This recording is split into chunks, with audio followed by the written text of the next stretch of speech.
இது குறித்து பேசுவதற்காக மூத்த விஞ்ஞானி திரு முத்து நம்மோடு இணைந்திருக்கிறார். வணக்கம் சார். வணக்கம். தற்போது PSLV C-59 ராக்கெட் வெற்றிகரமாக விண்ணில் செலுத்தப்பட்டுக் கொண்டிருக்கிறது. ப்ரோபா 3 அதோடைய பயணத்தை மேற்கொண்டு வரக்கூடிய காட்சிகளை நாம் பார்க்கிறோம். தற்போது வரைக்குமான அந்த பயணத்தை அங்க இருக்கக்கூடிய விஞ்ஞானிகள் விளக்கி இருக்கிறார்கள். உங்கள் தரப்பிலிருந்து நேயர்களுக்காக விளக்கி சொல்ல முடியுமா? தற்போது என்ன நடந்து கொண்டிருக்கிறது? உள்ளபடியே இது PSLV-யினுடைய ஒரு முக்கிய பயணமாக கருதப்பட வேண்டும். ஏனென்றால் இத்தகைய ஒரு திட்டம் நோக்கி நாம் முதல் முறையாக எடுத்து வைத்திருக்கிறோம். பூமியை சுற்றிலும் ஏறத்தாழ ஒரு 500 கிலோமீட்டர் துருவ பாதையில் தென் துருவத்திலிருந்து வட துருவம் நோக்கியான ஒரு துருவ பாதையில் சுற்றி அனுப்பப்படுகின்ற அந்த செயற்கைக்கோள் ஏவுகலன் PSLV என்பது இந்த முறை 1000 கிலோமீட்டர் பூமிக்கு அருகிலும் ஏறத்தாழ 60,000 கிலோமீட்டர் பூமிக்கு அப்பாலுமான ஒரு நீள்வட்ட பாதையில் அந்த செயற்கைக்கோள்களை செலுத்த இருக்கின்றது. இது பொதுவாக நாம் சந்திரயான் மங்கள்யான் திட்டங்களில் எல்லாம் பூமி ஒரு நீள்வட்ட பாதையில் ஒரு சில நாட்களுக்கு ஒரு முறையாக பல தடவை சுற்றிட்டு தான் அதனுடைய சந்திரனையோ அல்லது செவ்வாய் கிரகத்தை சென்று அடைய முடியும். அதற்கு பயன்படுத்தப்பட்ட ஒரு நுட்பம் போன்ற ஒரு நீள்வட்ட பாதை இது. அந்த நீள்வட்ட பாதையில் செலுத்தப்படுகின்ற இந்த ஐரோப்பிய விண்வெளி கழகத்தினுடைய ப்ரோபா 3 என்கின்ற அந்த இணை செயற்கைக்கோள் கலன்கள் என்பது அதில் ஒரு கலன் என்பது சூரியனை மறைக்கும் கலனாக அது பயன்படுத்தப்படும். அக்கல்டர் ஸ்பேஸ் கிராஃப்ட் என்கின்ற வகையில் அது மறைக்கின்ற ஒரு கலனாகவும், அதை சூரியனை மறைக்கின்ற பொழுது நாம் பூமியிலிருந்து கவனித்தால் அது கிரகணம் தோன்றுவது போல இருக்கும். ஆனால் இது சூரியனை விண்வெளியில் சுற்றி கொண்டிருக்கின்ற ஒரு அக்கல்டர் என்று அந்த சூரியன் மறைப்பு விண்கலனையும் அதற்கு 150 கிலோமீட்டர் அதன் பின்பக்கத்தில் அதன் முதுகு பக்கத்தில் நின்றபடி அதனோடு சேர்ந்தபடி அதை பார்த்து கொண்டே சூரியனை மறைக்கின்றபடி பார்த்து கொண்டே செல்கின்ற ஒரு தொலைக்காட்சியை சுமந்து செல்கின்ற ஒரு விண்கலனம் அதில் பொருத்தப்பட்டிருக்கின்றது. இது கொரோனா ஸ்பேஸ் கிராஃப்ட் என்று குறிப்பிடுகிறார்கள். அதாவது சூரியனுடைய அந்த ஒளிவட்டத்தை பதிவு செய்யக்கூடிய ஒரு தொலைக்காட்சி கொண்ட ஒரு விண்கலம். ஆக சூரியனுடைய கிரகணத்தை நாம் பூமியிலிருந்து கண்காணிப்பதை விட இத்தகைய ஒரு அருகாமையில் உள்ள ஒரு அதாவது 60,000 கிலோமீட்டர் சென்று ஒரு தொலைவில் அதற்கான ஒரு மறைப்பு தோலையும் வைத்து அதற்கு பின்புறமாக அதில் மறைப்பு தோல் நகர்ந்து கொண்டிருக்கின்ற அதே வேகத்தில் தன்னையும் மறைத்து கொண்டு நகர்கின்ற பதிவு செய்கின்ற ஒரு செயற்கைக்கோளையும் வைத்து அனுப்புகின்ற இந்த ஒரு திட்டம் என்பது ஃபார்மேஷன் ஃபிளையிங் என்று ஆங்கிலத்தில் குறிப்பிடுவார்கள். இத்தகைய ஒரு திட்ட உருவாக்கத்தை வடிவமைத்து அதில் செலுத்தியிருக்கின்றார்கள் ஐரோப்பிய விண்வெளி கழகம்.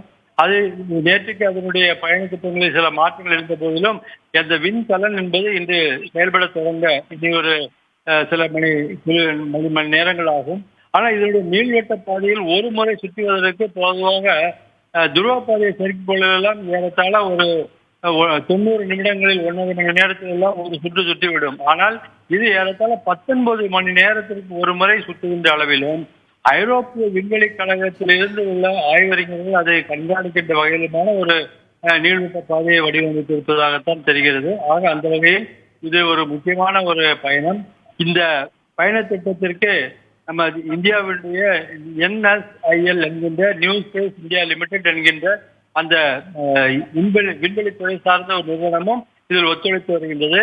இந்த செயற்கைக்கோள் செலுத்துகின்ற வாகனமும் அதனுடைய ஏவுதளங்களும் இந்திய விண்வெளியினுடைய ஒரு பொறுப்பாக அமைந்திருப்பதனாலேயே இது ஒரு முக்கியத்துவம் வாய்ந்த ஒரு பயணமாக பார்க்கப்படுகின்றது. சூரியனை ஆராய்வதற்காக ப்ரோபா 3 கரோனோகிராஃப் என்ற இரட்டை செயற்கைக்கோள்களை ஐரோப்பிய விண்வெளி ஆய்வு நிறுவனம் வடிவமைச்சு தற்போது வெற்றிகரமாக விண்ணில் செலுத்தப்பட்டுக் கொண்டிருக்கிறது.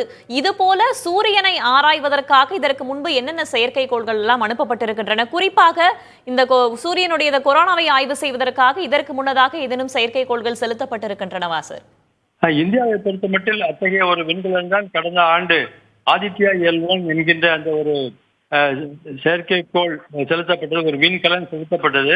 அது சூரியனை சுற்றி இருக்கின்ற முக்கியமான ஒரு 4 புள்ளிகள் லாக்ரேஞ்சியன் புள்ளி என்று குறிப்பிடுவார்கள். அதாவது சூரியனுக்கும் பூமிக்குமான ஈர்ப்பு விசை சமணப்பட்டு நிற்கின்ற ஒரு தொலைவுகள் என்பது அந்த இடைவெளியில் சூரியனுக்கும் பூமிக்கும் இடையிலாக ஒரு 4 புள்ளிகளை சொல்வார்கள். அத்தகைய ஒரு புள்ளியில் நிலைநிறுத்தப்படுவதற்கு ஏறத்தாழ 15 லட்சம் கிலோமீட்டர் தொலைவு பயணம் செய்து ஆதித்யா L1 என்ற அந்த ஒரு விண்கலம் நிறுத்தப்பட்டிருக்கின்றது.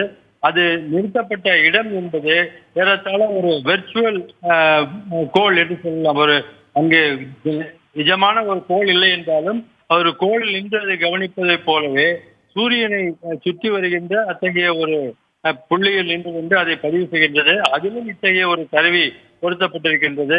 அந்த கருவியில் அந்த விண்கலனில் உள்ள ஒரு மறைப்பு, அதாவது நாம் கண்ணுக்கு நேரே ஒரு கருப்பு வட்ட கண்ணாடியை வைத்து சூரியனை பார்க்கின்ற பொழுது அதனுடைய ஒளிவட்டத்தை எந்த தூரத்தில் பார்க்கிறோம் என்பதற்காக முன்னால் வைத்திருக்கின்ற கண்ணாடியை முன்னும் பின்னும் நகர்த்துவது போல ஒரு நகர்வுகளை ஏற்படுத்தி அது பதிவு செய்து கொண்டிருக்கின்றது என்பது இந்திய விண்வெளியினுடைய ஒரு முக்கியமான ஒரு ஆராய்ச்சியாகவும் அமைந்திருக்கின்றது. ஆக மற்ற சூரியன் சார்ந்த மற்ற ஆய்வுகளோடு கூடவே இந்த கிரகணம் சார்ந்த ஒளிவட்டத்தின் சார்ந்த அதிலிருந்து புறப்படுகின்ற கண்ணுக்கு தெரியாத அல்லது பதிவு செய்யப்பட வேண்டிய துகள்கள் பற்றிய ஆராய்ச்சிகளை எல்லாம் நாம் ஏற்கனவே கண்காணித்துக் கொண்டிருக்கின்றோம்.